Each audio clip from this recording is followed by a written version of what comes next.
Buenas tardes a todos y a todas, y bienvenidos a este sencillo acto con el que la Universidad Comillas, Ediciones Sígueme y Pablo Dors y la Fundación Amigos del Desierto han querido celebrar, homenajear al jesuita Franz Jalics. Bienvenidos los que están aquí presentes, es un placer poder volver a encontrarnos y hablar directamente entre los que estamos aquí físicamente presentes, y también bienvenidos los que ya hay bastantes conectados por internet en streaming a este acto. Voy a presentar muy brevemente la figura de Franz Jalics, pensando especialmente en quienes no le conozcan, y luego presentaré a los que van a intervenir hoy y el orden en el que vamos a intervenir. Me voy a basar sobre todo en el testimonio de un pastor evangélico alemán, Andreas Ebert, pastor protestante y fundador del Centro de Espiritualidad San Martín de Múnich. Esto lo escribió Andreas Ebert apenas una semana después de la muerte de Jalics. Contaba Andreas Ebert que Franz, después de años de enseñar y viajar de Hungría a Alemania, Bélgica y Chile, se convirtió en profesor de teología en Argentina. Con un grupo de amigos se lanzó a la búsqueda de caminos de espiritualidad nuevos y sostenibles, descubrió el yoga y la antigua oración de Jesús que siempre se cultivó en las iglesias ortodoxas de Oriente. Con su amigo Orlando se mudó deliberadamente a un barrio pobre de Buenos Aires para estar cerca de los pobres. Aunque Jalics era de tendencia teológica conservadora, los comunistas habían matado en Hungría a su padre, supo y quiso y pudo estar cerca de los pobres. Un día, durante la misa, irrumpió un escuadrón al servicio de la dictadura y se llevaron a los dos jesuitas con los ojos vendados y esposados. Así pasaron más de 5 meses con el miedo constante a la muerte. Aquí la oración de Jesús se convirtió en un salvavidas para ellos. Sorprendentemente, después de este periodo de sufrimiento, los militares los sedaron con una jeringa y los abandonaron semidesnudos en un campo. Un poco más tarde, Jalics viajó con su familia a los Estados Unidos y poco después a Alemania. Aquí empezó a dar retiros, los ejercicios espirituales, la experiencia, decía él, lo había cambiado profundamente. En 1984, él y una pequeña familia se mudaron a la Alta Franconia, Haus Gris, una antigua casa de descanso y residencia de mayores que convirtieron en un centro de retiro y de espiritualidad. Como educador espiritual, instruyó a miles de buscadores allí y en otros lugares, incluidos numerosos pastores y pastoras protestantes, miembros de congregaciones religiosas, en este camino de oración. El padre Jalics fue decisivo en la fundación y animación de otros centros en Alemania, como el mismo evangélico de San Martín en Múnich. Su camino cristiano de contemplación, muy personal, hizo que la meditación silenciosa fuera accesible para muchos que dudaban o se oponían a una práctica de meditación que consideraban demasiado oriental. Franz pasó los últimos años en un hogar de ancianos jesuita en su ciudad natal de Budapest. Murió hace prácticamente un año, la noche del 13 de febrero de 2021, como resultado de una infección provocada por la COVID-19. Para todos los que lo conocieron, concluye Andreas Ebert, se convirtió en una guía inolvidable del Dios que vive y habla en nosotros misteriosamente y sin palabras. Paso brevemente a presentar a las 3 personas que van a intervenir en que será la mesa redonda. En primer lugar, a Pablo Dors, escritor y sacerdote madrileño, nieto del ensayista y crítico de arte Eugenio Dors. Tras años en que su dedicación literaria pasaba sobre todo por la novela, dedicación que aún continúa con su novela reciente Entusiasmo, publicó 3 obras, la llamada trilogía del silencio, El amigo del desierto, Biografía del silencio y El olvido de sí. Especialmente la segunda, Biografía del silencio, año 2012, un ensayo sobre la meditación, tuvo un éxito inesperado para muchos y ha sido un verdadero fenómeno editorial. En este camino, sin duda muy influido por Franz Jalics, ha sido continuado con sus obras, especialmente la más reciente, Biografía de la luz.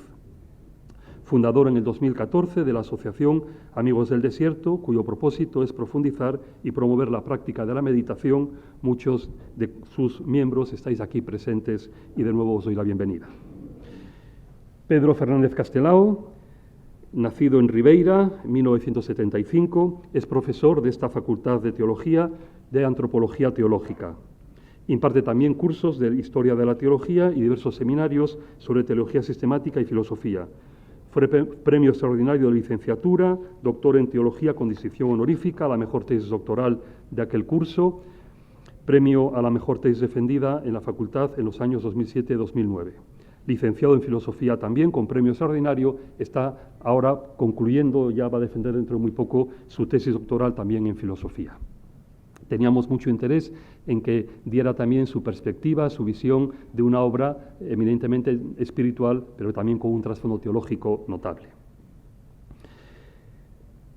El profesor Víctor Herrero, por último, sacerdote también, capuchino, filólogo y teólogo por comillas, biblista, es formado en el Pontificio Instituto Bíblico de Roma.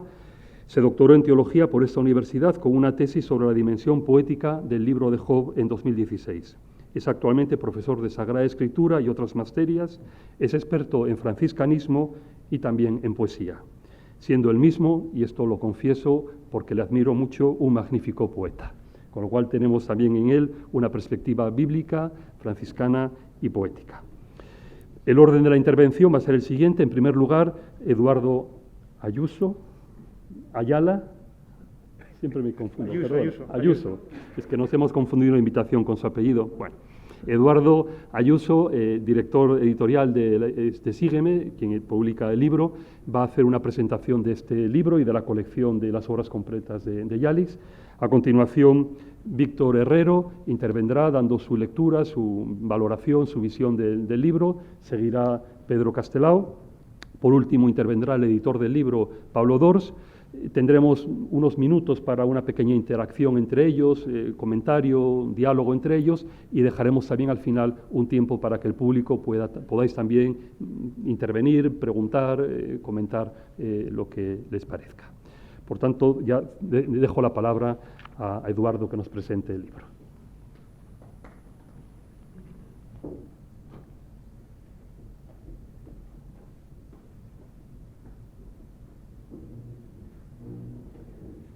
Cuando hace un año murió Franz Jalic, escribimos en la entrada de la página web de la editorial el siguiente texto.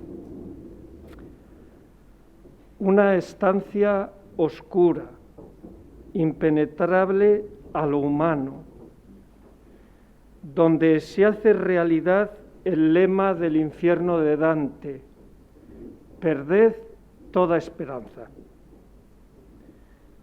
Un hombre solo, enfrentado a sus propios demonios, muchos de ellos interiores. Un hombre solo que hasta su reclusión se consideraba a sí mismo luminoso para muchos que se le acercaban. Dentro de los muros de aquella estancia triste y fría, transcurren las jornadas líquidas de un tiempo que resulta imposible medir. Y aunque la tortura todo lo vuelve turbio, aquel hombre logra indagar en su interior. Y a pesar de la desesperanza omnipresente, se resiste a olvidar las razones que lo aferran a la vida y a mantener la escasa dignidad que le resta. De improviso, en un día sin fecha, cuando ya nada parece tener sentido, se abre paso en él la inesperada y humilde revelación del encuentro con Dios. Y tiene la clara certeza de que ese Dios no lo ha inventado él, ni que ese Dios es un espíritu absoluto del que emanan todas las cosas. Menos aún es un Dios impasible. Este hombre recuerda, eso sí, que a ese Dios cotidiano se entregó desde joven porque era, no sabe muy bien por qué lo recuerda siendo niño, el padre de su admirado Jesús. Dios celoso como ningún otro al que se accede siempre cuando se atraviesa el desierto acerado, amargo y áspero de la indefensión. Dios que espera en cualquier circunstancia de la vida, por muy dura que ella sea. Dios que no se pone más condición que hacerse presente en la escucha dócil, constante, doliente, gratuita del silencio. ¿Por qué quizá ningún silencio llegue nunca a ser tan sorpresivo y fecundo como el de la cruz de aquel monte de hace 2000 años a las puertas de Jerusalén? Y esta entrada se llamaba Yalik, maestro de espiritualidad. Y esta entrada aludía a las obras completas de Franz Yalik que nos sugirió Pablo de Ors que comenzásemos a editar en Ediciones Sígueme. Claro, porque aquí ¿de qué se está hablando? ¿Estamos hablando de Yalik? Yo creo que no. ¿Estamos hablando del silencio? A mí me parece que tampoco. ¿Tal vez acaso del desierto? De ninguna manera.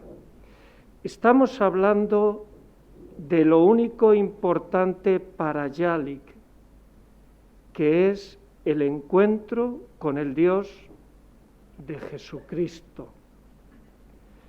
Por eso en su reclusión de la que nos ha hablado el señor decano al principio, se habla de la experiencia íntima de conversión que tiene mucho que ver con la noche oscura de Juan de la Cruz, que experimenta este hombre en las peores de las circunstancias. A mí me recordaba, por ejemplo, la experiencia también de otro protestante en el campo de concentración con un resultado completamente distinto. Dietrich Bonhoeffer escribe su libro Resistencia y Sumisión, si recuerdan, pensando que le van a liberar, hasta que toma conciencia de que va a ser ajusticiado. Y cuenta Yalik en Ejercicios de Contemplación, y muchos de ustedes lo han leído en el capítulo 5, que de los 6.000 presos que hubo en aquel secuestro, en aquellas instalaciones donde los secuestraron, en el proceso que hubo contra los militares, solo testificaron 2 personas, porque solo 2 personas había vivas, Yalik y su amigo Orlando. Y quiero terminar con una cosa que a mí me llama la atención y me parece curiosa. ¿Qué pasó con Orlando? ¿Alguien lo recuerda? El amigo de Yalik no tuvo la experiencia de Yalik y dio un giro completo a su existencia. Pero la acogida del misterio a través del llanto por parte de Franz ha sido la ocasión para que aquel silencio desgarrador sea fecundo. ¿Y acaso una de las obras de esa fecundidad no sean Los Amigos del Desierto?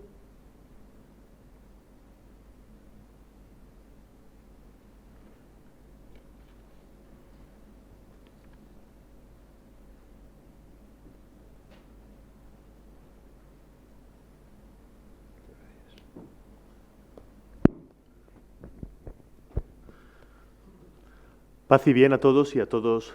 Buenas tardes. Normalmente cuando uno tiene que hablar de algo y sobre todo ante un público numeroso, como es el que hoy mismo nos estáis acompañando aquí y también en remoto, lo que se espera del que habla es que tenga que decir algo que tiene que ver con un amplio conocimiento de aquello sobre lo cual tiene que hablar. No es el caso.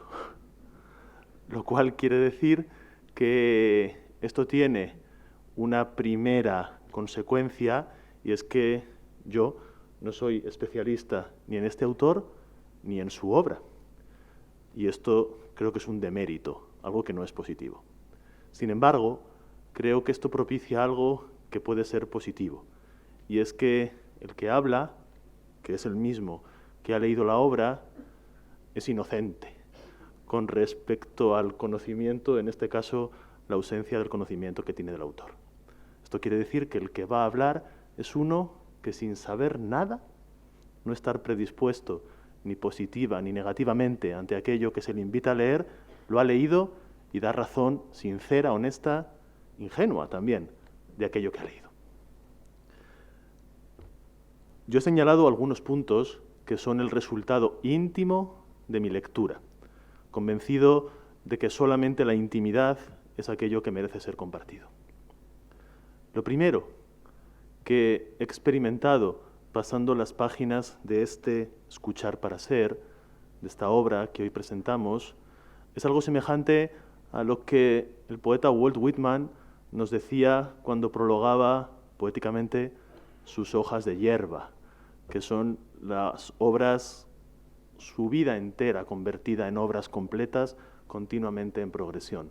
Whitman dice al lector presente de la época y al lector futuro, es decir, a nosotros y a los que vendrán, dice lo siguiente: atención, quien toca este libro está tocando a un hombre. Quien toca este libro está tocando a un hombre. La sensación que yo he tenido al tocar este libro es estar tocando a un hombre que ha tocado muchos hombres. Un hombre en profunda relación con la humanidad, con el misterio de lo humano, de una manera concreta, real, palpable, verificada, en lo que de humano desprenden las palabras que se han convertido en libro. Y esto para mí es esencial, por muchas cosas, por formación, por propia sensibilidad, por experiencia, y sobre todo por el convencimiento, por la certeza también cada vez más íntima de que solo lo humano merece la pena. En una época en la que, me comentaba el otro día un amigo que se dedica a asuntos jurídicos y que trabaja también en esta universidad, en una época en la que un avatar ha sido denunciado por abuso sexual a otro avatar. Bueno, pues en un mundo en el que esto está sucediendo y sucede y es real, ¿verdad?, a mí me produce un gran consuelo, una gran serenidad tocar esta humanidad en estas páginas. En segundo lugar, y muy relacionado con lo que acabo de decir, en una época, la nuestra, en la que muchas veces uno siente el pavor y a veces casi el sufrimiento ya incoado en la propia vida de que lo complicado está prevaleciendo, explicaciones complicadas, maneras muy retorcidas de hacer cosas, en un mundo en el que uno tiene la necesidad también de la serenidad que otorga lo sencillo. Bien, pues este libro es semejante en la experiencia de lectura que yo he tenido a la que tiene alguien que en sus manos, teniendo sed, tiene sed, puede aplacar su sed por el agua contenida en una ánfora de barro, algo sencillo, una pieza. Esto es lo contrario al patchwork, esto es lo contrario al retalado complicado de hilos que no sabe muy bien a dónde le llevan a uno y que se convierten en madeja, en telaraña, laberinto casi. Es sencillo en el planteamiento, es sencillo en la exposición, es sencillo en la experiencia comprensible que personas sencillas pueden tener cuando se acercan a estas páginas, a este hombre que se ha acercado a tantos hombres. En tercer lugar, yo me ocupo de la Biblia, sí. Doy clase de Biblia y muchas veces es la Biblia el libro que está en mis manos, aquello que acompaña mis días, mi pensamiento, mi trabajo, mi docencia. Para mi sensibilidad es también muy importante y muy positivo algo que en este libro he podido encontrar y lo expreso en modo de cierta formulación paradójica. Creo que es un libro lleno de Biblia con muy pocas citas bíblicas, lo cual también para mí me da mucha tranquilidad, porque no hay desagrado mayor para alguien que ame la Biblia que encontrar la Biblia usada, la palabra la mido, usada en artilugios de pensamiento que después de haber dicho lo que les parece que tiene que ser dicho, van a la Biblia para ver cómo justifican desde ahí aquello que ya han dicho. Bueno, creo que aquí esto no sucede y está muy bien que no suceda. Sin embargo, alguien que tenga cierta familiaridad con la Biblia, que pertenezca a la patria espiritual de la Biblia, y todos, aunque solo sea culturalmente, estamos censados en ese país que es la Biblia, uno detecta, ¿verdad?, la fuerza de lo implícito, la fuerza de lo subterráneo, un humus que acoge y que sostiene los pasos, y sin ponerme aquí a elencar de una manera como rastreadora los lugares en los cuales yo he detectado que aquí la Biblia estaba sin que se nos diga, ojo, aquí estoy, pues sí que puedo deciros que aquí creo que hay mucho Génesis, hay mucho Bereshit, hay mucha raíz de lo humano, bíblicamente comprendida. Aquí está Job, el bueno de Job también, y sus amigos, que no saben muy bien cuándo hay que callar, cuándo hay que explicar, cuándo hay que hablar, cuándo hay que simplemente estar. Bueno, creo que está eso.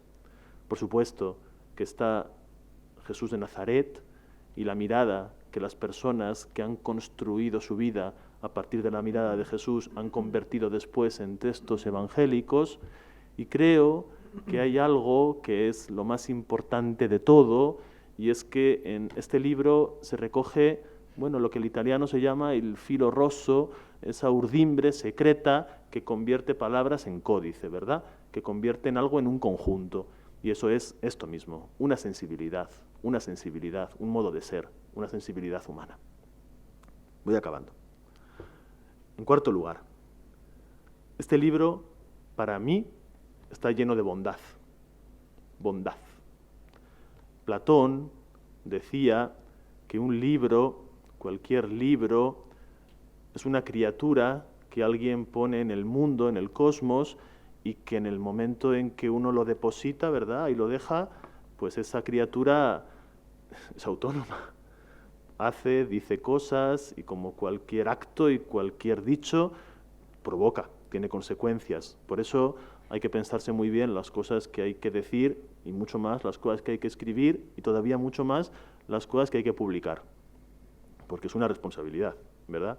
No porque el nombre de uno o el currículum de uno quede más o menos alterado por lo que publica o recensionen de él, sino por algo más, porque el libro ahí queda y 40, 50 años después el libro está, alguien se acerca y cabe la posibilidad de que un libro sea una criatura mala, haga daño a la gente, provoque sufrimiento, eso pasa también. No pensemos que todo libro por serlo es una criatura buena, no. Este libro sí, yo creo que es una criatura buena, que hace bien, que provoca bondad y que va a sostener vidas, va a ayudar a vivir. Y la bondad creo que siempre está conectada, y estoy acabando ya, es lo último que digo, con algo que en el fondo es lo mismo, aunque necesitamos otro vocablo para nombrarlo, que es la belleza. La belleza. Este libro tiene una belleza poética, aunque no esté escrito en verso, aunque no sea su pretensión, la de fijar estilo, la de marcar vanguardia. Es un libro bonitamente editado, eso es importante, es sencillo para la vista, es fácil de leer, es un libro creo que muy bien traducido, eso también es muy importante, está en un lenguaje bello, hay expresiones que dentro de su sencillez, luego quizás tenemos en el diálogo oportunidad de comentar alguna, ¿verdad?, que a mí me parece que tienen una belleza, pues eso, otra vez lo digo, ¿no?, una belleza de artesano que se arremanga, mete las manos en el barro y lo saca para los demás, una belleza limpia. Y por eso creo que con todo lo que he dicho, en algo creo que de alguna manera constituye una progresión, un camino, ¿verdad? Lo humano, lo sencillo, la fuerza de lo bíblico, la capacidad de provocar el bien que esto tiene, que nos sitúa en el umbral o ya dentro mismo de la estancia de la belleza. Todo esto está profundamente lleno de Dios, está lleno de Dios.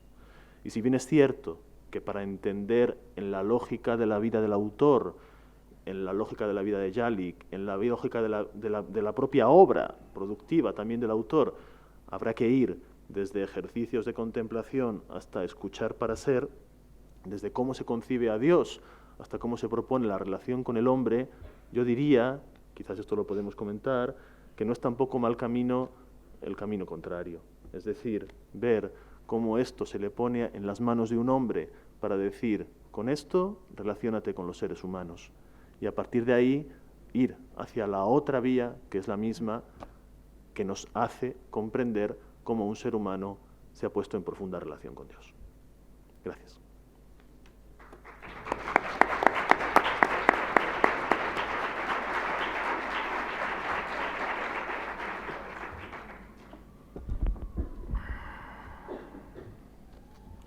Muy buenas tardes a todos. Es un honor y un placer para mí participar esta tarde en esta mesa de diálogo con Víctor Herrero, con Pablo Dors y con Eduardo Ayuso sobre el libro de Franz Jalics, Escuchar para ser. En lo que sigue me propongo compartir con todos ustedes algunas reflexiones que tal vez puedan resultar de provecho. Las he agrupado en 4 círculos, con 3 ideas cada uno. Primer círculo, 3 paradojas formales. Comienzo por las cuestiones relacionadas con el tono, la forma y la figura del libro. Y en este sentido me parece que se pueden percibir al menos 3 paradojas. La primera de ellas. Se trata de un libro sencillo, pero extraordinariamente profundo. No hay en él artificio retórico, ni prosa alambicada, ni tediosa retórica. Al contrario, nos encontramos ante un texto diáfano, de frase corta y formulación clara, fácilmente comprensible por cualquier lector interesado en su contenido. Pero no se trata de un libro simple y superficial, sino de una reflexión que rezuma sabiduría evangélica, aquilatada en décadas de fecunda experiencia pastoral, con personas y grupos de todo tipo. No es un libro de erudición, sino de tono sapiencial.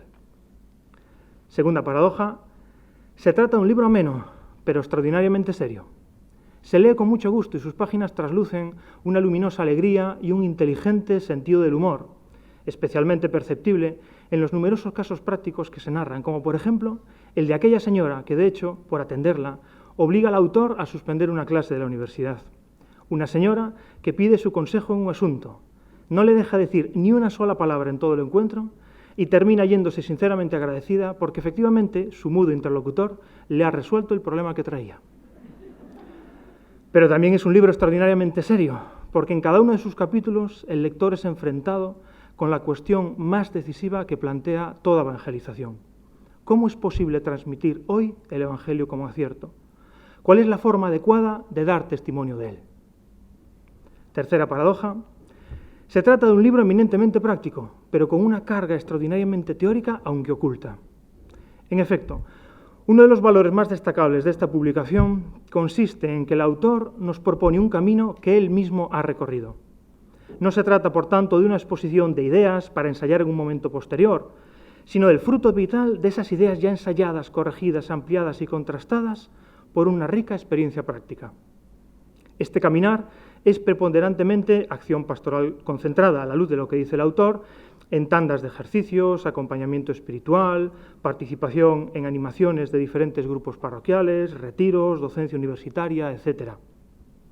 Pero no se trata de un caminar ciego y reflexivo, sino abierto al agudo sentido crítico de quien una y otra vez se pregunta, por ejemplo, qué es lo que está fallando en un determinado grupo que no acaba de marchar bien. ¿Por qué razón unos seminaristas le dicen, nada más verlo, que no les hable demasiado en el retiro que van a iniciar? ¿Por qué motivo sus compañeros sacerdotes perciben al autor como arrogante y con una forma de expresarse excesivamente categórica? Es ahí, en todas esas preguntas, precisamente donde se percibe la necesidad que Franz Jalics tiene de reflexionar una y otra vez sobre los problemas que le plantean. y una y otra vez invita al lector a acompañarlo en sus desengaños, en sus aciertos y en sus fallos, que indudablemente se reflejan en un determinado modo de comprensión teórico de la vida y de sus desafíos prácticos. Segundo círculo, 3 ideas de contenido. De entre lo mucho que se podría decir sobre su contenido, quisiera a continuación resaltar únicamente 3 ideas que a mi juicio son en verdad memorables.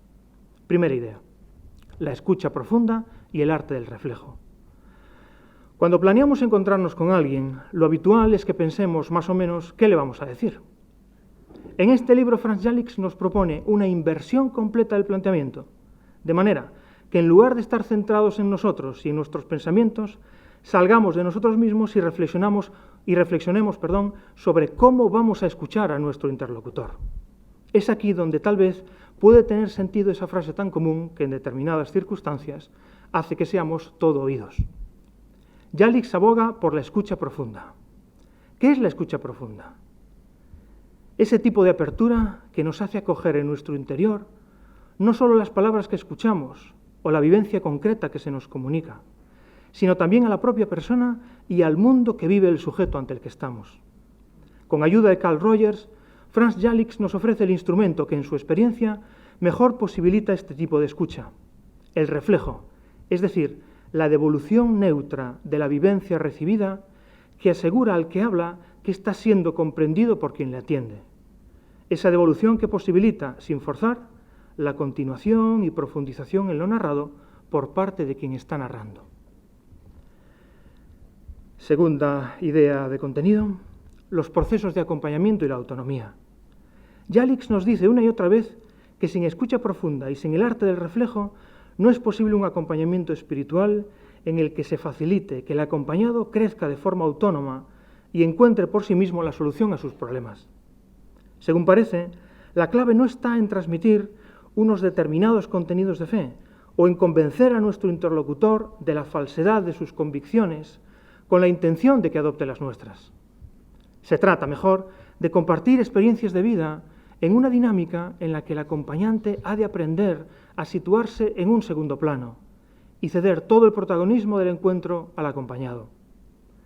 Nadie puede sustituir a otro en su proceso de crecimiento.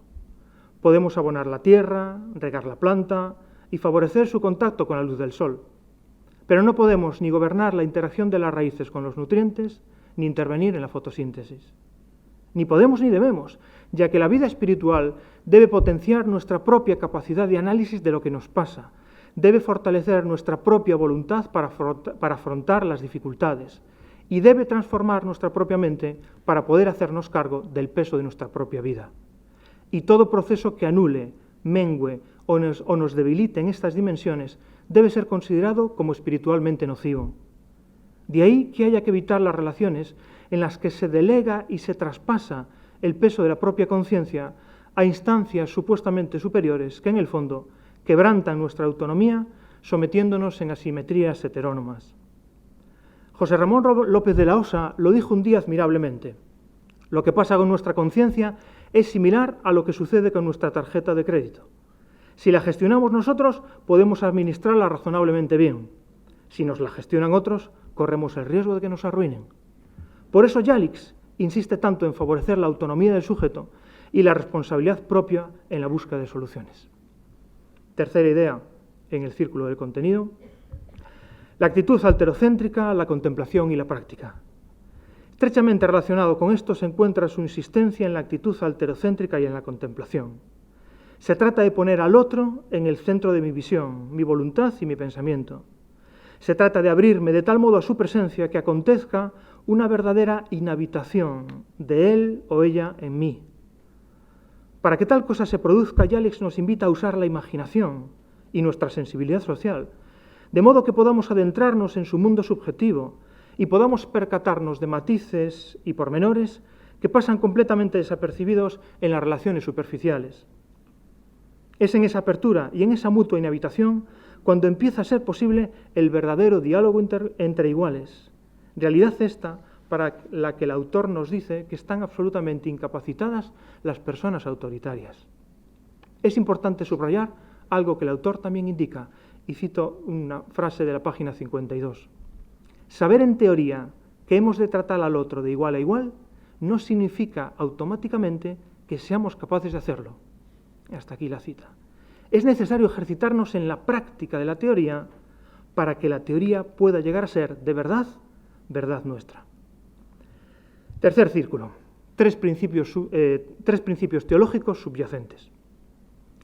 La tesis fundamental del libro, si lo he entendido bien, se concentra en intentar desvelar la clave que hace posible dar un auténtico testimonio de la fe. Y por eso parece decirnos, no es posible hablar de Dios de cualquier manera y en cualquier circunstancia. El modo y la forma son al menos tan importantes como el contenido.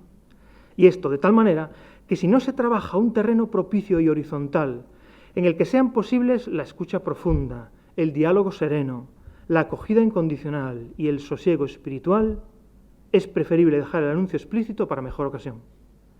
El libro en ningún momento, a mi juicio, relativiza los contenidos de la fe. Simplemente no los sitúa en el lugar primordial de su atención, porque a juicio del autor es más urgente y relevante atender a la dimensión de la escucha, que nos lleva a invertir las prioridades de la evangelización, lo cual no significa, por tanto, que dichos contenidos no estén presentes. De hecho, el tercer círculo de mi reflexión quisiera sacar a la luz tres principios teológicos de innegable centralidad, cuya presencia es clara en el libro, si bien siempre como telón de fondo. Primero de ellos, el ser de Dios como amor infinito y absoluto. El camino pastoral espiritual que Franz Jalix ha recorrido no parece poder entenderse cabalmente si no es desde su anclaje en esta vivencia preconceptual y de naturaleza mística. Dios no es un juez que fiscaliza y decreta con arreglo a leyes inmutables, sino un padre y una madre que nada más desea la felicidad de sus criaturas. No estoy hablando de una tesis abstracta para retener en el entendimiento, sino de esa íntima experiencia espiritual que solo en silencio y soledad se nos revela en su máximo grado, como atmósfera envolvente, como cálida mirada animante, como esperanza de plenitud definitiva. Segunda idea, segundo principio teológico subyacente. La autonomía de las criaturas y el riesgo de la libertad. En estrechísima relación con el amor absoluto e infinito de Dios está también la vivencia de la condición de criatura y la ontología de la libertad. Tengo para mí que posiblemente es aquí donde se encuentra la raíz más profunda del énfasis que Jalix pone en el cuidado de la autonomía de cada uno de nosotros. La autonomía de las criaturas es un don de Dios, de modo que nada hay más equivocado que concebir la acción de Dios en ellas como una fuerza que reduzca, mengüe o aniquile su plena alteridad. Como si Dios nos quisiese en permanente minoría de edad y atados por relaciones dependientes que, prometiéndonos seguridad y felicidad, en realidad nos esclavizan y nos amargan. La experiencia de Jesús de Nazaret es precisamente la contraria. La propuesta pastoral de Jalix trasluce una consecuente asunción de que la libertad es un riesgo y de que efectivamente podemos equivocarnos, pero siempre es mejor un error propio que un acierto inducido y heterónomo. Tercer principio teológico subyacente, la acción del Espíritu en lo profundo de la humanidad. El tercer principio teológico subyacente en el camino espiritual y pastoral que Franz Jalix nos muestra en el libro Escuchar para Ser es que el Espíritu de Dios y su gracia actúan no contra los dinamismos saludables de nuestra humanidad, sino en lo más profundo de sus dimensiones, potenciándolas suavemente desde dentro. Es una convicción bien asentada en el pensamiento del autor que allí donde está presente el diálogo, la paz, la esperanza, la concordia, el amor y todos sus frutos, allí está presente el propio Dios y su Santo Espíritu. Tengo que confesar que desde la centralidad de un principio teológico tan importante como este, me cuesta aceptar nuestras resistencias a percibir la presencia del Espíritu Divino en todas aquellas formas de amor interhumano en las que, con independencia de la orientación sexual de las personas que lo experimentan, están presentes la entrega, el cariño y el respeto mutuo en el marco de un proyecto de vida compartida. De hecho, cuando una persona habla desde lo más hondo de su corazón, de todas aquellas cuestiones que vertebran su existencia y en las que se juega el auténtico sentido de su vida, creo que puede decirse con Jalix que asistimos al auténtico fenómeno del testimonio religioso, en el que en los pliegues más recónditos del alma humana Dios se hace presente como realidad desbordante o como realidad anhelada y deseada, pero en cualquiera de los dos casos, impulsando siempre cuanto de bueno hay en su creación, desde el respeto más absoluto a su propia alteridad creada. Cuarto círculo, 3 aplicaciones al ejercicio de la teología. Permítanme que termine mi intervención con 3 aplicaciones al ejercicio de la teología, inspirándome más libremente en algunas tesis transversales del libro. Primera aplicación, la relación entre la vida espiritual y la actividad teologal. A mi modo de ver, se malentiende completamente la teología cuando se la contrapone a la vida de fe. Somos una unidad, y todo creyente aspira, en mayor o menor medida, a la santa intelección de aquello que confiesa.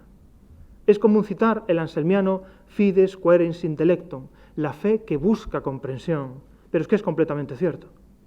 No obstante, hay que reconocer algo evidente. No toda la teología ayuda a iluminar y a profundizar en aquello que se cree. Igual que hay mala espiritualidad, también hay mala reflexión teológica. Quisiera compartir con ustedes algo sobre lo que empiezo a tener una mínima claridad. Toda reflexión teológica que, anclada en la experiencia pascual, no ilumina y no profundiza de una forma nueva y transformadora las más hondas experiencias humanas, no cumple su función genuina y, por tanto, no es buena teología. No confundamos, pues, la teología con formulaciones dogmáticas o con principios de moral.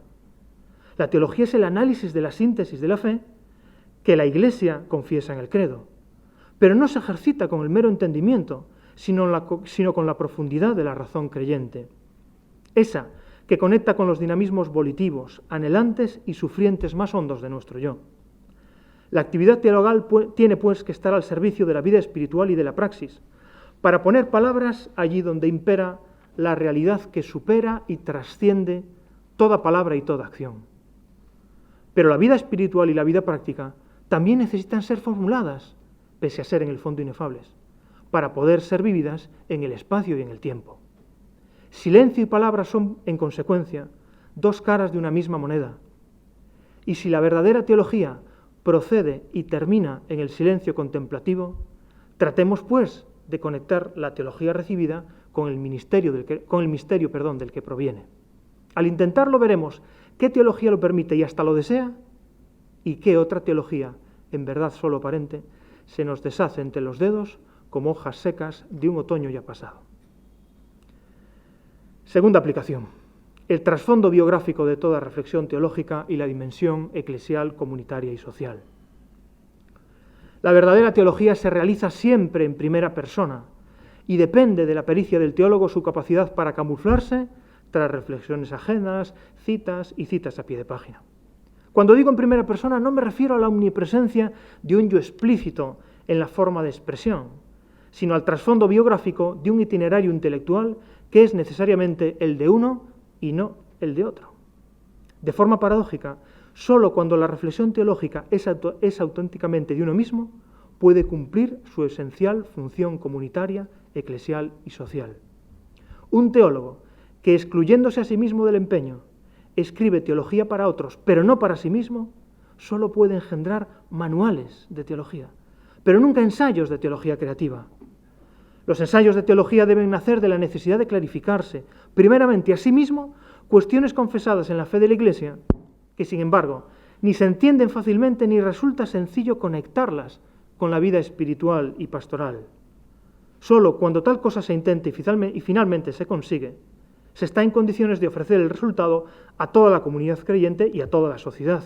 Y en su mano estará luego aceptar esa clarificación y esa profundización, reconociéndose en ella, o por el contrario, rechazarla como banal o equivocada.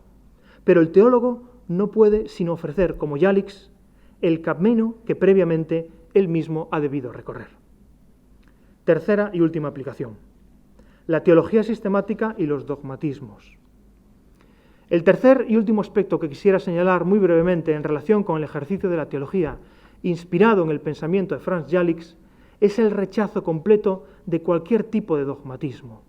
No confundamos la palabra dogma con el dogmatismo. Las formulaciones dogmáticas de la teología no son ni pueden ser fardos insoportables o intragables ruedas de molino. En su verdadera naturaleza tienen más de símbolos religiosos, llamados a despertar y excitar nuestra razón religiosa, que de definiciones de lo divino, estrechas y férreas, que haya que creer porque sí. Para comprenderlas en su auténtico sentido, es utilísimo investigar las circunstancias de su nacimiento. Casi siempre nos encontraremos allí que en sí mismas no dicen demasiado sobre aquello a lo que directamente se refieren, puesto que su verdadera intención consiste en descartar más rotundamente posiciones inaceptables por exceso o por defecto. Quiere esto decir que no hay afirmación verdaderamente dogmática que no tenga conciencia de su incapacidad para encerrar y agotar el misterio hacia el que apunta. De manera que precisamente en este rasgo de todo dogma, en el que se enfatiza el carácter precario de toda afirmación humana sobre Dios y el ser desbordante de la realidad divina referida, tenemos la razón más seria para oponernos con razones teológicas de indudable peso a cualquier tipo de dogmatismo. Pues el dogmatismo es aquella actitud que, malinterpretando la dinámica propia de las afirmaciones de fe, identifica la formulación conceptual con la realidad referida, de manera que ignora y aniquila el abismo de infinitud que salvaguarda la realidad de Dios, absolutamente trascendente, de toda posible profanación intelectual y práctica.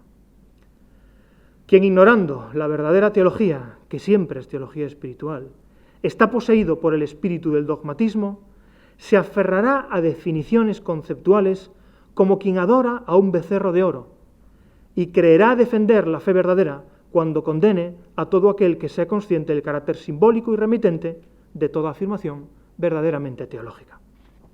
Dice el Papa Francisco en Evangelii Gaudium 41, cito: a veces, escuchando un lenguaje completamente ortodoxo, lo que los fieles reciben debido al lenguaje que ellos utilizan y comprenden es algo que no responde al verdadero Evangelio de Jesucristo.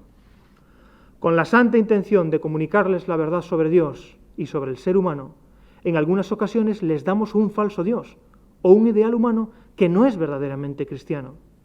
De ese modo, somos fieles a una formulación, pero no entregamos la sustancia. Este es el riesgo más grave. Fin de la cita.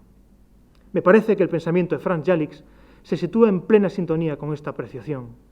No son los conceptos en sí, sino las palabras llenas de vida las que pueden dar testimonio de la verdadera vida. No me resta más que felicitar a Pablo Dors por la cuidada edición de esta obra y también a la editorial Sígueme, dirigida por Eduardo Ayuso, por haber apostado por publicar la obra completa de este interesante autor de una forma tan pulcra y en un formato tan agradable, cosa por otra parte bien conocida por sus lectores por ser habitual en todos los libros de esta editorial. Debo confesar que la lectura de este libro ha sido mi primer contacto con la obra de Jalix. Créanme si les digo que no será el último. Muchas gracias por su atención.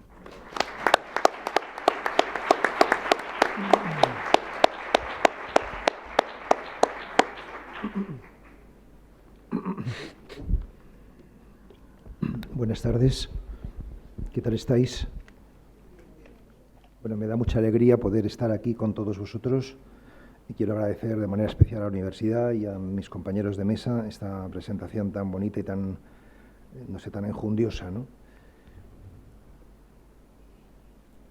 Bueno, como hoy es el Día de los Enamorados, bueno, mi idea era evidentemente haber hecho este homenaje ayer, ¿no? que es justamente un año después del fallecimiento del maestro, pero bueno, ayer era domingo, entonces lo hemos aplazado para hoy, se ha dado esta feliz coincidencia de que es el Día de los Enamorados, así que voy a comenzar haciendo esta declaración de amor y de enamoramiento con Jalix, cuyo rostro no me canso de mirar, la verdad. Me pasa algo parecido como con el rostro de Charles de Foucault, que solamente verlo pues me emociona, ¿no? Así que esto quiere ser un acto de amor, ¿no? al maestro, ¿no? De hecho, en mis apuntes tengo como primera frase de esta intervención: me llamo Pablo Dors y soy discípulo de Jalix, ¿no? Sabéis que los alcohólicos anónimos dicen me llamo y soy alcohólico anónimo, pues he pensado que lo que mejor quizás me define más que el alcoholismo es este discipulado, ¿no? Y como estamos hoy en San Valentín, había también pensado comenzar diciendo que quien encuentra un gran amor, esto lo he dicho muchas veces, ¿no?, encuentra un gran tesoro. Y un tesoro no solamente porque tienes una persona a la que quieres muchísimo y que te quiere muchísimo a ti, sino porque si de verdad quieres a alguien, pues quieres a todos. Es decir, que un verdadero amor es la puerta para amarlo todo. Pues quien encuentra un gran maestro también encuentra un gran tesoro, ¿no? Porque un verdadero maestro no es simplemente una persona de la cual tú eres discípulo, sino una persona que te enseña a ser discípulo de todo, ¿no? Y esto es lo que a mí me ha pasado con Yalix, ¿no? O sea, que desde que le conocí, pues realmente me siento un discípulo, no solamente suyo, sino de todos, ¿no? Creo que este es el principal legado, ¿no?, que he recibido suyo, ¿no? Y es tener una actitud cada vez más abierta y más receptiva, ¿no? Tan abierta y tan receptiva que a veces me da miedo, porque no sabes qué va a ser de ti, ¿no? Bueno, este es el primer punto, ¿no?, que lo había titulado Encontrar un gran maestro. Voy a desarrollarlo también en 6 puntos, ¿no? El segundo lo he titulado La fuerza de la presencia. Y en el 2013, en noviembre, yo tuve el privilegio de conocer a Yalix en persona. Viajé hasta Haus Gries, que antes se citaba, y me hice 3.000 kilómetros. Y cuando llegué, no sé, a la hora más o menos, me topé con Yalix en el pasillo a oscuras y me pareció muy bajito. No sé, no me lo imaginaba tan bajito, ¿no? O sea, y me acuerdo que mi primer pensamiento, ya digo que estaba el pasillo un poco a oscuras, mi primer pensamiento fue, para encontrarme con este viejecito, he viajado yo 3.000 kilómetros, ¿no? O sea, como no creyendo que no sé, que iba a ser algo muy significativo, ¿no? Yalix me recibió los 12 días que pasé allí, todos los días, a veces nada más 5 o 10 minutos, pero a veces me dedicó 1 hora, incluso 2, porque yo entonces tenía una enorme curiosidad por saber cosas de su vida, de su biografía, por saber pues cosas del método de oración contemplativa que plantea en su libro Ejercicios de Contemplación, y también porque quería consultarle cosas de mi propia vida, ¿no? Y él me escuchó con enorme paciencia, y recuerdo que el día que me marché me acompañó. Entonces tenía 87 años y todavía conducía. Me acompañó en coche a la estación de tren y lo último que me dijo fue: no me hagas mucha publicidad.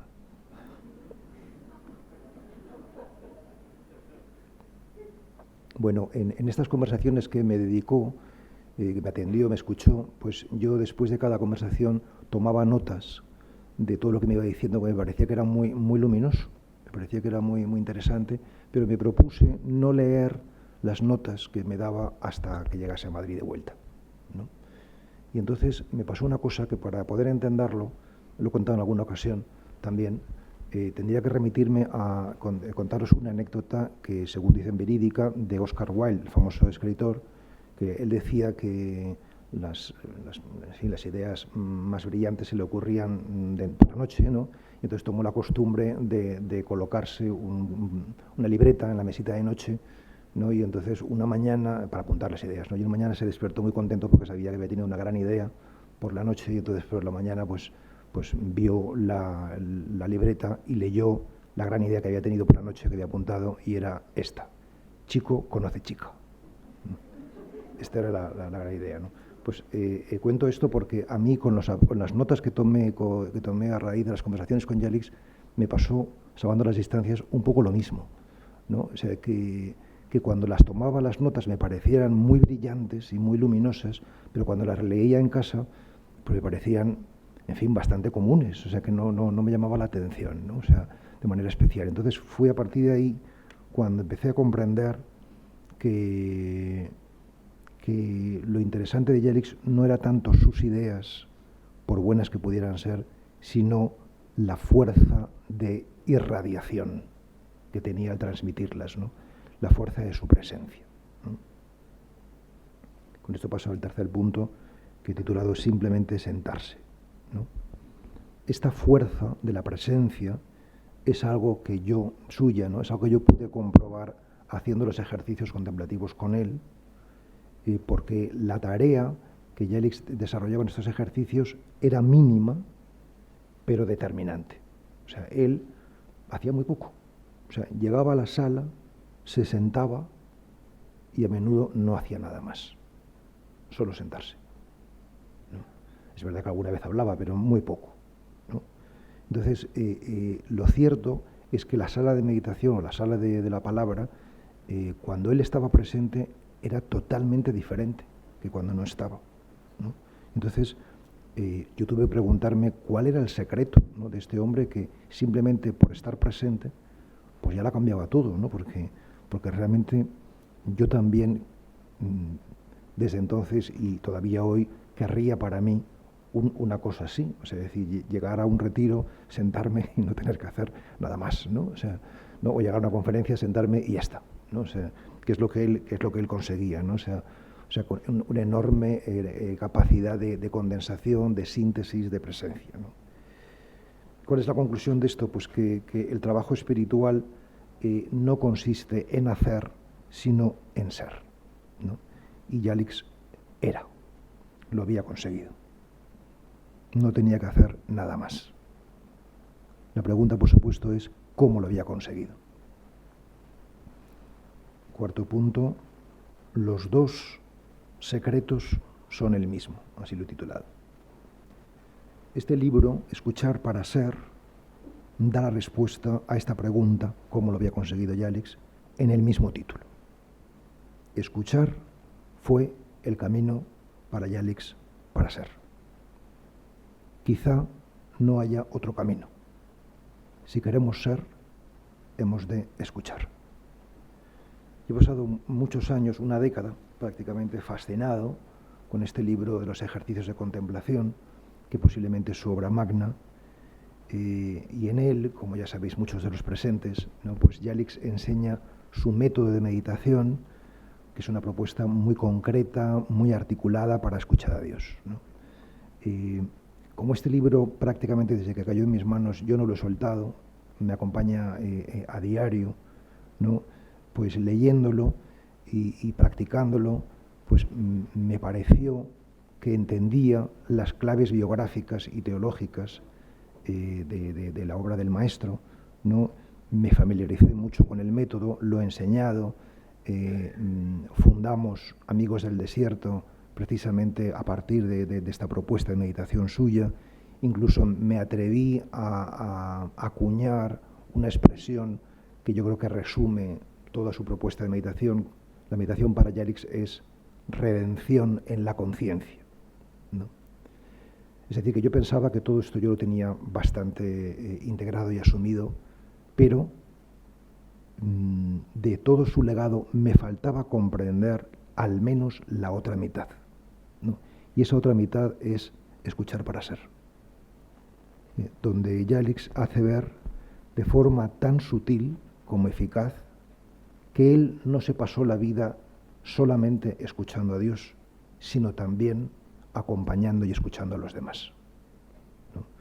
Así que el secreto de Jelics no es solo Dios, también es el prójimo, si es que ambos secretos no son el mismo.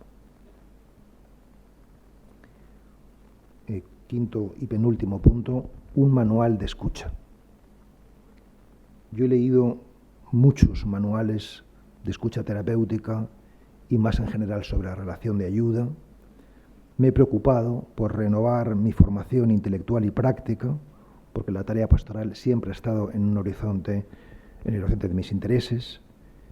Me he preocupado, y he traído aquí uno de ellos, ¿no?, por hacerme con las fuentes bibliográficas que el propio Jelics usó. Jelics usó este libro, ¿no?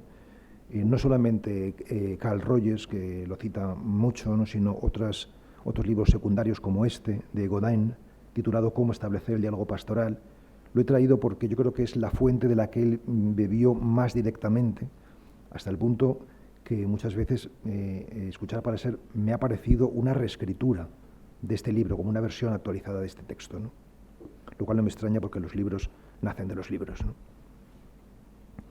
Bien, pues yo no he visto, a pesar de todas estas indagaciones en muchos manuales y demás, no he visto otro manual mejor que Escuchar para ser, para la escucha, ¿no? O sea, se trata de un libro sencillamente maravilloso, profundo, comprensible, práctico, amable. Todo lo que diga es poco. El toque delicado del maestro está en cada una de sus páginas. Ni decir tiene que encargarme de esta versión para su reedición en este proyecto de obras completas ha sido para mí todo un privilegio, porque he aprendido mucho. De Jalics se aprende siempre, ¿no?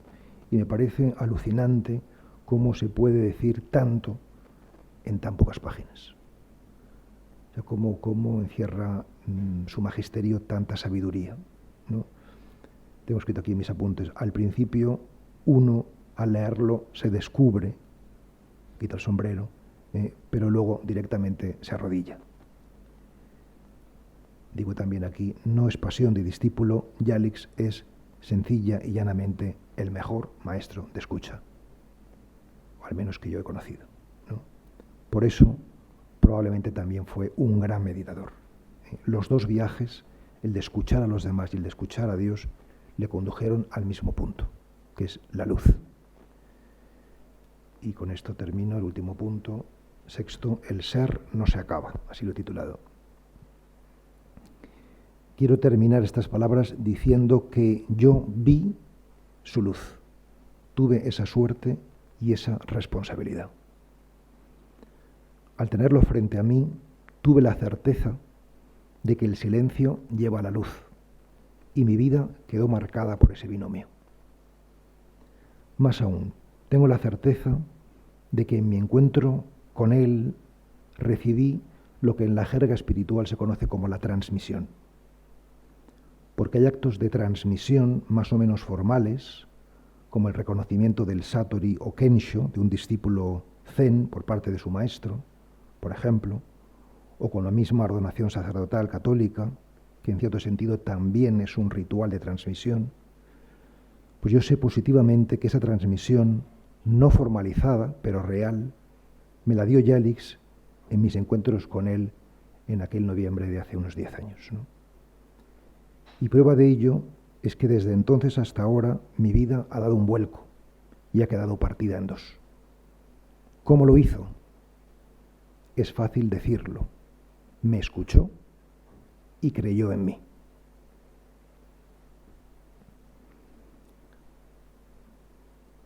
Lo único que necesitamos realmente es de alguien que de veras nos escuche y crea en nosotros. Esa es la fuerza de lo que Jalics llama la autonomía personal. Podemos amar cuando nos sentimos amados. Podemos empezar a ser cuando alguien se pone ante nosotros y sencillamente es. Este homenaje de hoy es para un hombre que realmente ha sido y que por eso todavía es. El ser no se acaba. Jalics está vivo. Muchas gracias.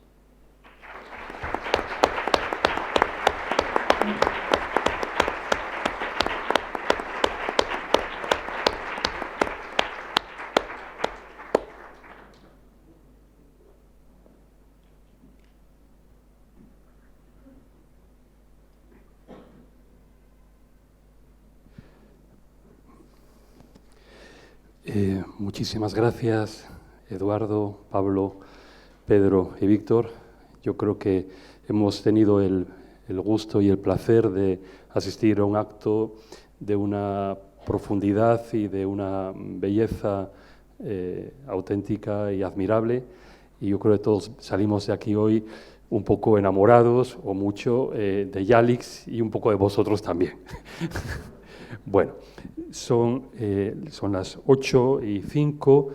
no sé cómo estaríamos de tiempo, podríamos dar unos minutos, pues si el público, primero entre vosotros si queréis intervenir, comentar, hacer algún comentario y luego damos la palabra al público si quiere también hacer alguna pregunta. De momento os dejo a vosotros y luego ya damos la palabra al público. A mí sí que me gustaría comenzar, solamente por decir un par de cosas. Una cosa que ha dicho Víctor, que me ha gustado mucho, ha sido que esto de que en Escuchar para Ser, como en la obra de Jelix en general, no hay muchas citas bíblicas, ¿no?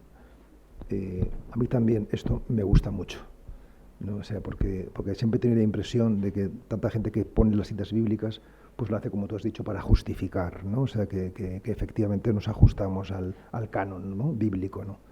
Y cuando no hace falta, pues no hace falta, ¿no? Y eso no sé, me parece que es algo que marca los libros de Jelix, ¿no? O sea, y luego de lo que ha dicho Pedro, que son tantas cosas, ¿no?, pero yo subrayaría dos cosas también.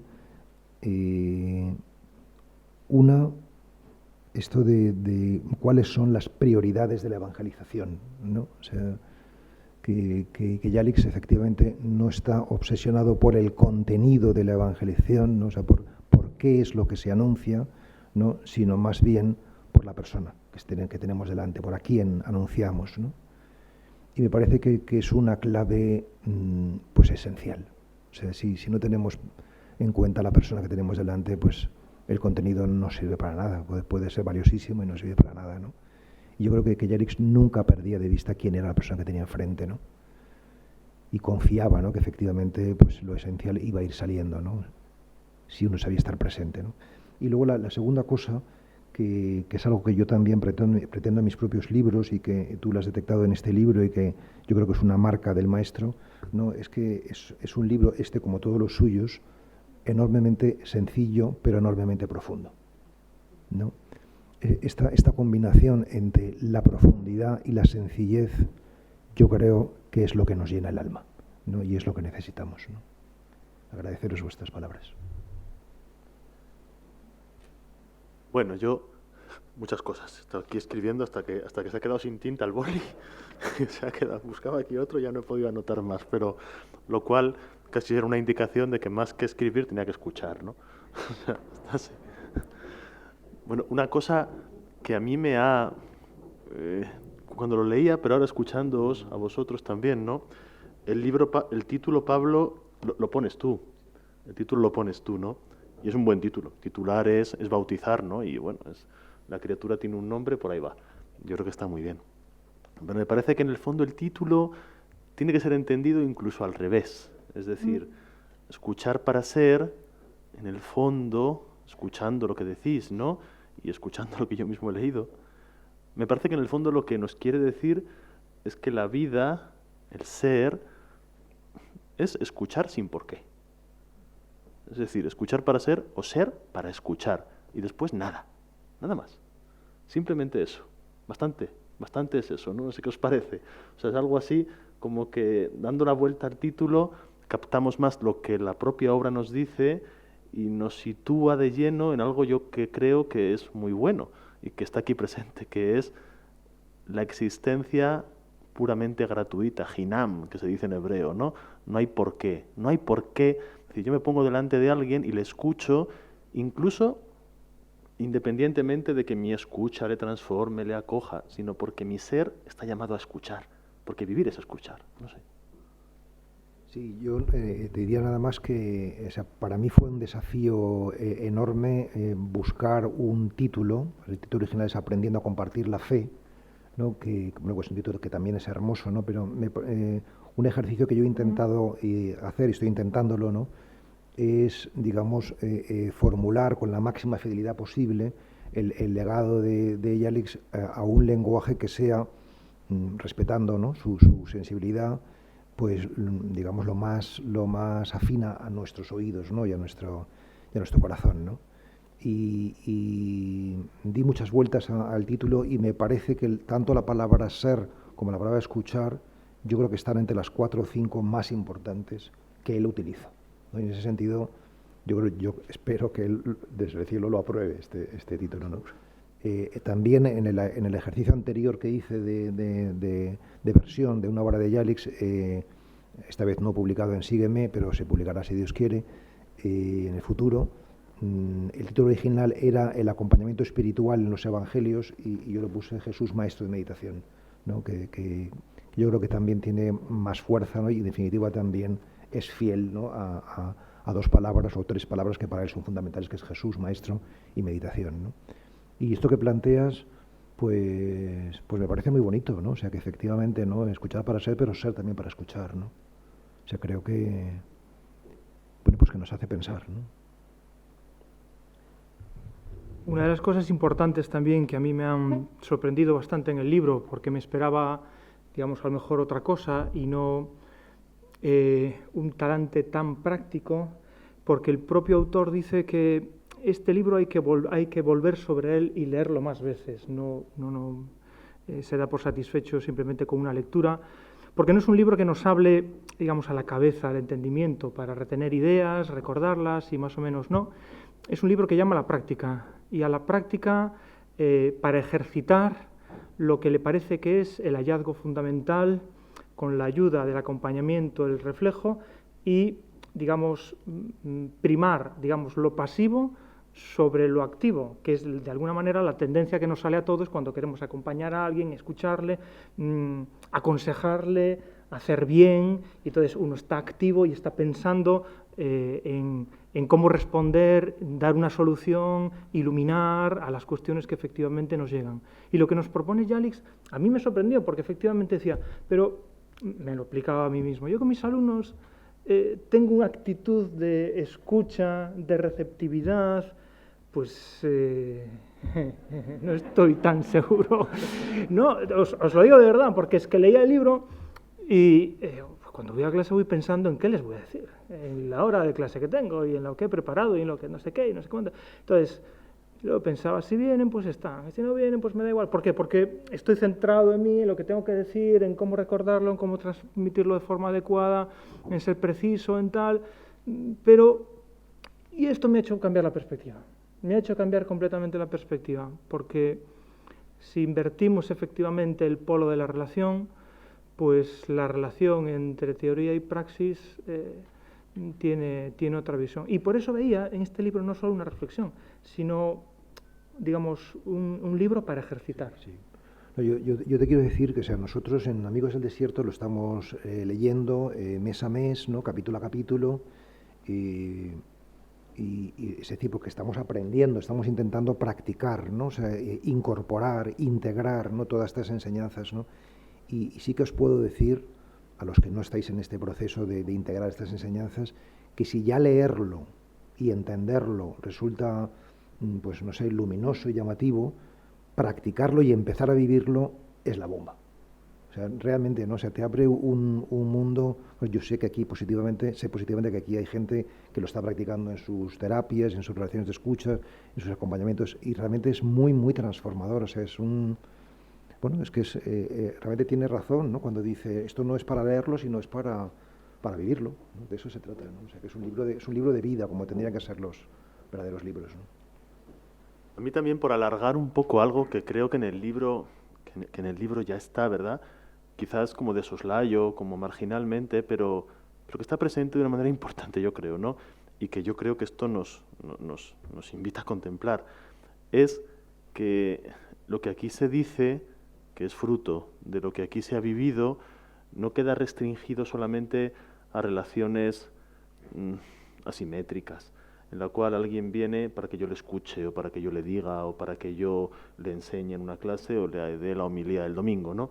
Sino que esto va más allá, es decir, que va a toda relación humana, no solamente una relación estrictamente llamada de acompañamiento, quizás porque toda relación es de acompañamiento, quizás porque un matrimonio es una relación de acompañamiento, porque la relación paterno-filial o filio-paterna también lo es, porque toda amistad también lo es, toda fraternidad también lo es, no sé.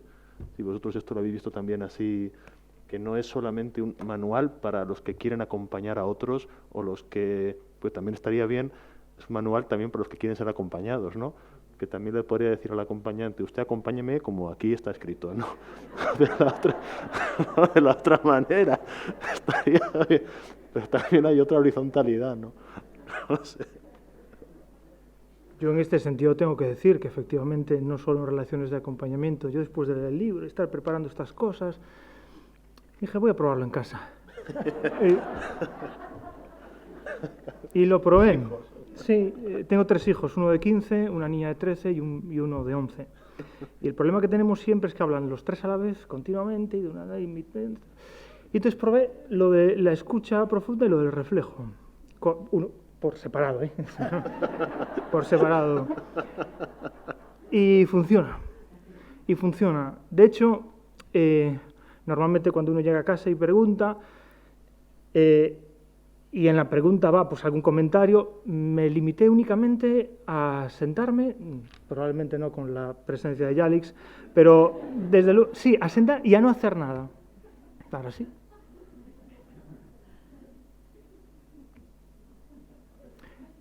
Y hablo a aquellos. Y a continuación, en lo que me decían, ni juzgaba, ni preguntaba, simplemente me limitaba a reflejar lo que iban diciendo de la manera que me parecía más conveniente. Al principio, tengo que confesar, me sentí un poquito ridículo, porque tenía la sensación, se va a dar cuenta de que estoy haciendo... Pero por otra parte decía, no tienen ni idea porque no conocen el libro, así que yo voy a seguir haciendo el reflejo neutramente y tal.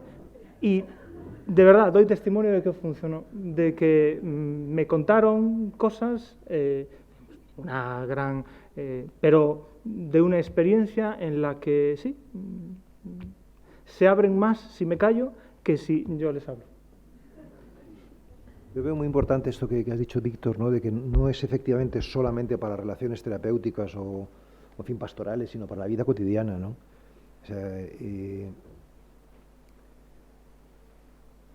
yo creo que Yalix tenía que sentirse, digamos, un tanto frustrado al ver que realmente, porque también él hace esta propuesta pensando en los acompañantes espirituales en la Iglesia, ¿no? O sea si en la Iglesia realmente esta fuera la manera de atender al destinatario pastoral, como se suele llamar, ¿no? O sea, escuchando realmente y no obsesionados con transmitir una serie de ideas, ¿no? Pues no sé, seguramente otro gallo cantaría, ¿no? O sea, tendríamos una Iglesia diferente, ¿no?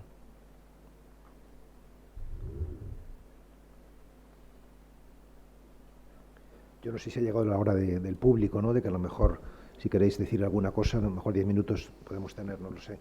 Porque yo sé que muchas personas sí que habéis leído el libro y a lo mejor tenéis algo que aportar o que preguntar o que comentar simplemente, ¿no? Aunque todos deseamos escuchar, pero también intentemos ser breves en la intervención para... Porque...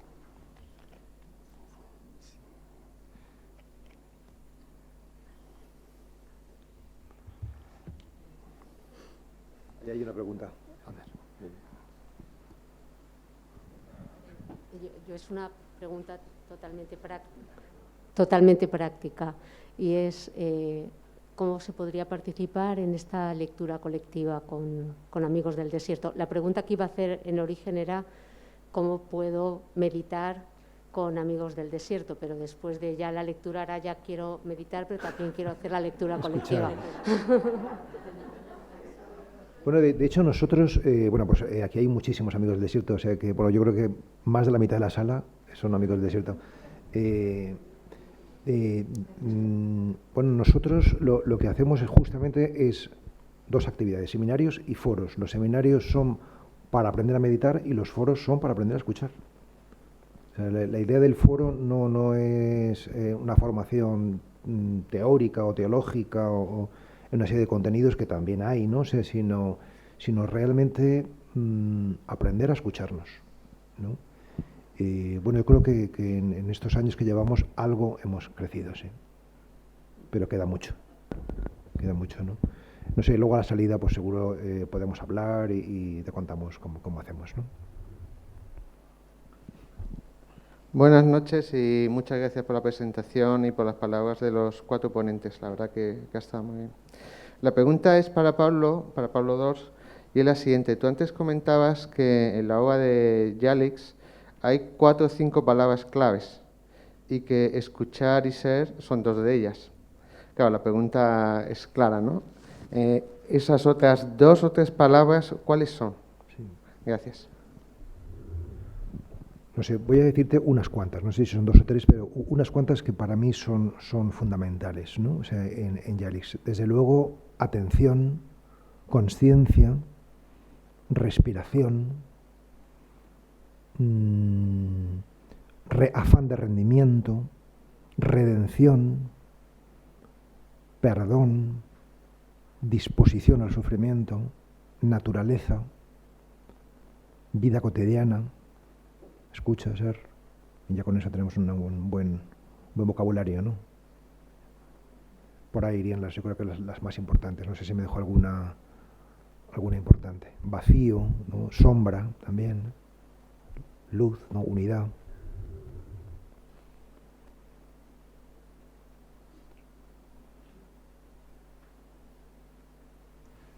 Estamos ahora con el tema del sínodo de los obispos, un poco ver cómo tiene que ser la nueva Iglesia.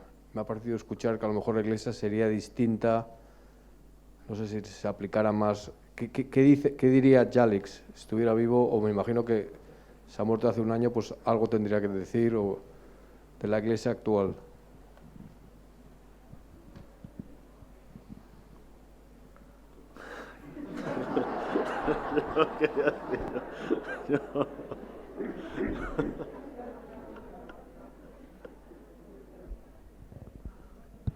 O sea, yo creo que lo que él tenía que decir realmente ya lo ha dicho, ¿no? O sea, lo ha dicho lo dijo con su vida, lo ha dicho con sus libros también, ¿no? Sus libros, yo los he leído todos y los estoy trabajando todos para la reedición y todos son muy hermosos, ¿no? Y se ve una evolución, un camino, ¿no?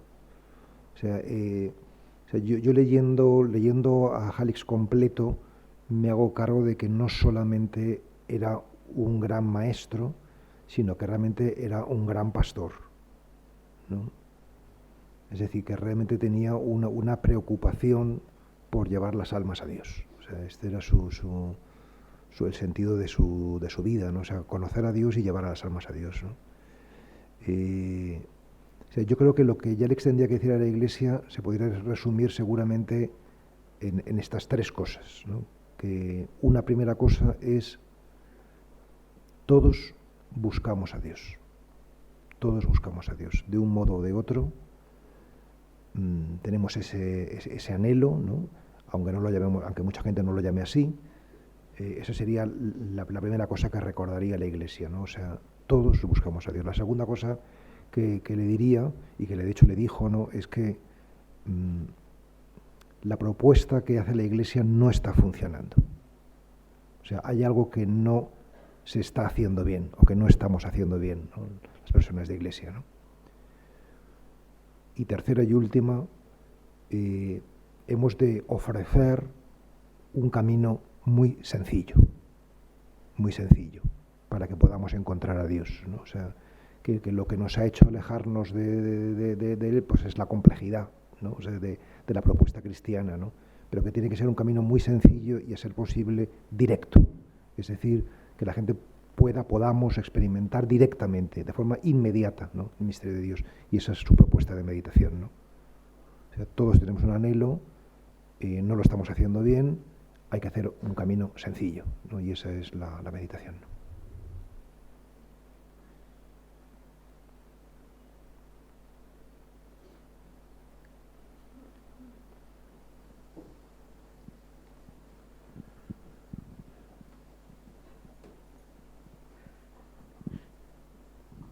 Buenas tardes, gracias a todos. Yo quería hacer una pregunta. ¿Qué hacer cuando alguien ni siquiera quiere hablar? Es decir, ahí no podemos escuchar. ¿Qué hacemos si esa persona a la que queremos ayudar ni siquiera quiere hablar? Gracias. Esto no siendo directamente de Yalix, se lo dejo a mis compañeros.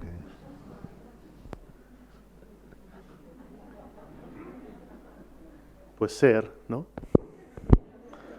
Sí, no lo digo como para salir con el verbo fácil, sino amar.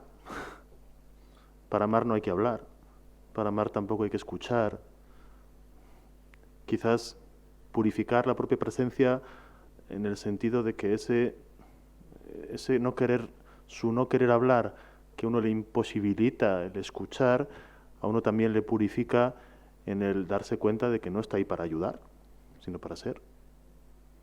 Algo así, ¿no?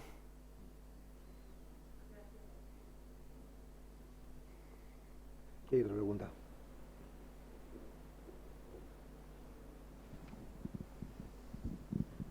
Pablo, vamos a ver, él para llegar al final de su vida, donde tú lo conociste, tuvo que perdonar a los que le trataron tan mal, ¿no? Y tuvo que hacer mucho trabajo con eso, ¿no? Porque si no, no hubiera hecho nada, no hubiera escrito lo que ha escrito y todo eso. Al final tuvo que encontrar la paz y el perdón, ¿no? En el perdón encontró la paz. ¿Y cómo hizo? ¿Cómo consiguió perdonar? Porque su amigo, yo creo que ni se lo cuestionó nunca, no quiso ni perdonarles. Pero él sí se lo cuestionó y lo consiguió. ¿Qué hizo él para... Tú sabes, ¿ha escrito algo sobre el perdón? Sí, bueno, de hecho, una de las palabras que he mencionado cuando he hecho este pequeño vocabulario jalixiano, ¿no? Una de las palabras es perdón, ¿no? Y yo tengo la impresión, que nunca puede ser la certeza, ¿no? de que todo este método, aunque él tenía ya una preocupación por la oración profunda desde antes de su secuestro y de su tortura, pero todo este método está centrado justamente en el proceso del perdón.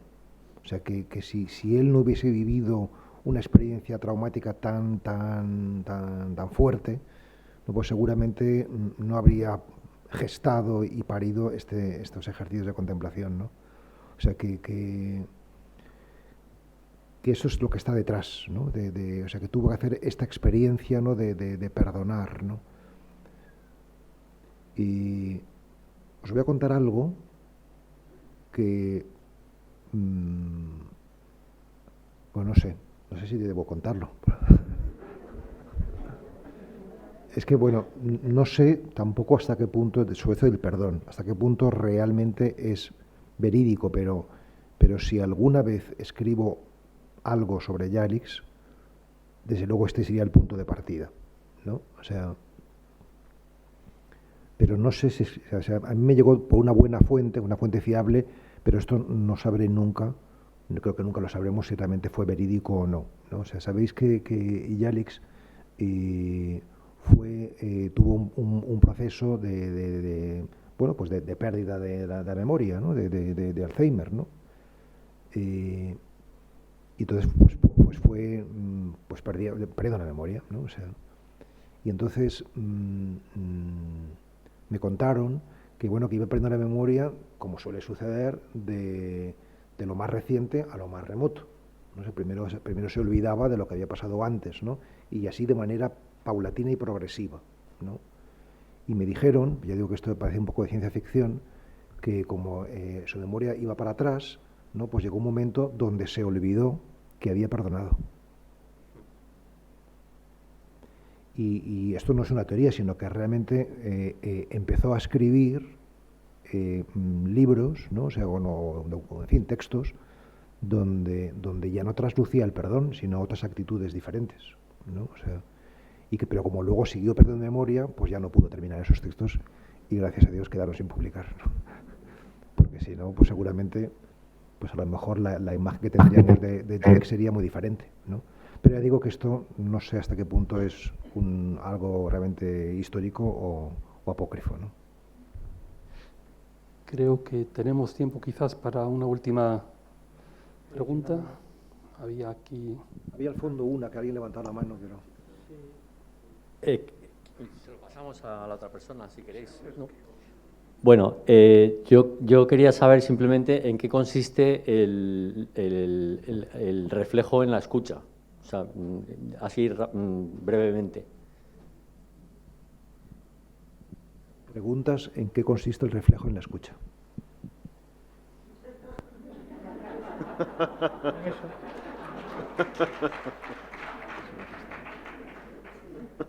No, consiste en realidad realmente es la clave de la escucha. O sea, por eso el reflejo es mucho más que una técnica. O sea, realmente es una definición de la escucha misma, ¿no? Porque es devolver lo que se te ha dado sin cargarlo intelectual ni emocionalmente. Es decir, sin poner nada propio, sino con la máxima pureza posible. Entonces, eso ayuda o posibilita que tu interlocutor, lo que ha contado el que ha hecho con sus hijos, ¿no? Tu interlocutor pues tenga que hacer el trabajo, ¿no? Y ese trabajo de indagación en lo que acaba de decir, ¿no? Eso es lo que posibilita que realmente saque de sí mismo, ¿no? Es decir, que este método se sostiene en la autonomía personal, que lo hemos mencionado también, ¿no? O sea, pensar que todos tenemos la capacidad de conocernos y de mejorar. Entonces, si tú le devuelves a la persona tal cual lo que te he dicho, pues le estás, digamos, estimulando, provocando que haga el trabajo él. No se lo haces tú, no le sustituyes, ¿no? Y bueno, esa es la tarea, ¿no? Y es muy, muy hermosa y efectivamente funciona, ¿no? En el libro encontrarás reproducidos diálogos exactos en los cuales se ve justamente el ejemplo del reflejo. Es importante también, antes de que nos tengamos que marchar, es importante comprar el libro, incluso un par de copias, ¿no? Comprar todos.